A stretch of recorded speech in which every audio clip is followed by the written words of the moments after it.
So for today's naturally inspired moment, I want to talk about 5 ways to do that. 5 ways to lead by example and why it works. It is the most powerful. Anybody who has kids knows this, right? You can tell your kids till you're blue in the face, do this, blah, blah, blah, blah, blah, blah, blah, blah, blah, blah, blah, blah, right? Tell them all this stuff.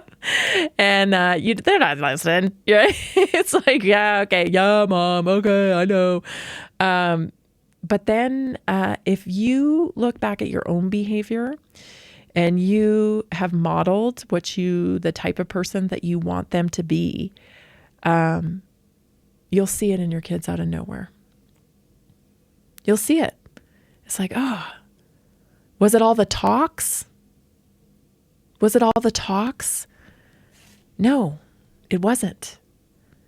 It was what you did. It is truly your actions that shape other people. And so there's no better way than we can make an impact on our culture than taking personal responsibility for it and shaping it. So 1, do the work you ask others to do. Absolutely. Never ask somebody to do something that you would not do yourself. People don't follow titles. They follow behavior. When others see you willing to do the hard, unseen, or uncomfortable work, it establishes credibility instantly. And this is so powerful because it eliminates hypocrisy and builds trust. And in today's world, wow, you want to be extraordinary? This is what I tell my kids. You want to be extraordinary? Just do the right thing. Just do the right thing. And then don't worry about any return on the right thing or who's watching on the right thing. Like, just show up when you say you're going to show up, just be on time. You do the right thing, treat people with respect, seek to understand, pretty basic stuff. Boom, you're all of a sudden extraordinary because that's how fallen our standards in our society are. Seriously, just like the basic stuff that you and I probably learned, right? When we were kids, it's not being taught anymore. Number 2, live the values you speak about. So values are not what you say. Oh gosh. Some people, I wish I could just tattoo this on their arm. I don't care what you say. It's what you do, right? It's what you do. It's what you practice and what you are faithful in practicing, even when nobody's watching, right? Not about virtue signaling here, which we've all had I feel like we've had our fill of virtue signaling, right? Tired of seeing everybody say how great they are, right? Let's get to work. Let's get to work and actually do, right? This is powerful because people learn values through observation. When your life reflects your message, it removes confusion and creates alignment. This is what I'm talking about. Like, this is great to expose this stuff. And I think this kid, Nick Shirley's fantastic. Like, this is awesome. But like, how are we going to force the follow-up?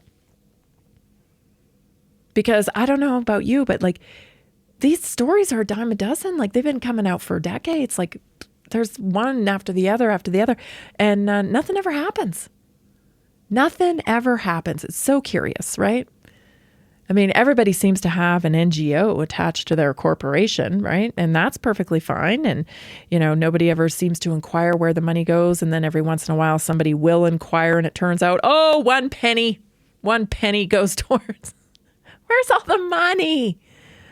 Billions of dollars funded into the cancer treatment charities, right? Where's the cure? Where's the cure? So the follow through is really where we need to focus, right? So if we want to see more follow through in the world, then we have to be good with our follow through, right? We have to hold ourselves personally accountable for our own follow through. Number 3, stay calm and grounded under pressure. This matters because your nervous system becomes the template for everyone around you. Remember how I'm always telling you, like, I really want to work on my nervous system. I really want to become like a master of my nervous system. That's because we are driven by frequency. And if you can walk into a room and bring calm and peace, that's real leadership. Right? You can bring the light into any situation if you have a mastered nervous system where you come in and you can stay calm and grounded under pressure. Then other people think, oh, okay, we've got this under control, right? And then your outcomes are better when people are in control, where they are in control of their nervous system and their emotions, and they can respond and not react. So if you can do that in a situation, then other people also benefit from that. So it's a really great gift to have. Calm leadership stabilizes environments. It creates safety, clarity, and better decision-making for all, especially during conflict or just even uncertain situations. This is a very powerful tool. Number 4, take responsibility without blame. Ownership builds respect. Excuses erode it. Listen, nobody wants to hear our excuses anymore. Nobody wants to hear our excuses anymore. And you know what? It doesn't matter. It really doesn't. It does not matter, because you know what?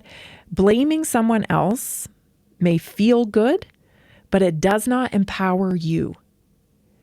And here's the thing.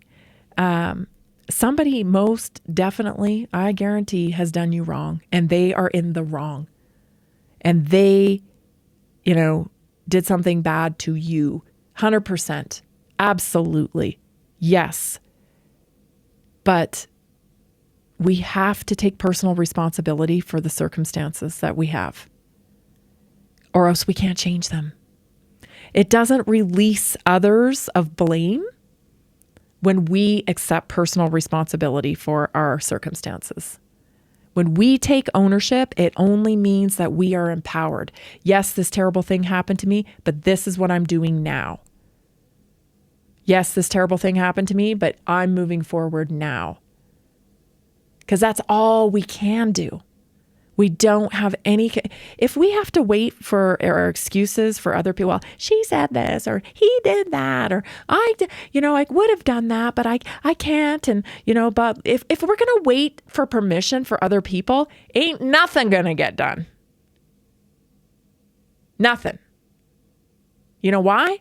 Because we're living in a society right now where people barely think about other people. So rest assured, they're not, losing sleep over the things that are bothering you. It's just not the way people operate anymore, unfortunately. We got to get back to that. And I think we will, as we rediscover how important we are to each other and how important we are to everyone's outcome. Right now, nobody looks side to side. Everybody's looking up. Oh, what are they going to tell me to do next? Start looking around.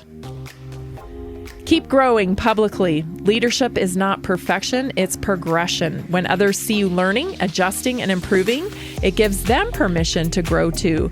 Progress becomes normalized. Lead by example. It's the very most powerful way to lead. Stay tuned, everybody. This is Naturally Inspired Radio.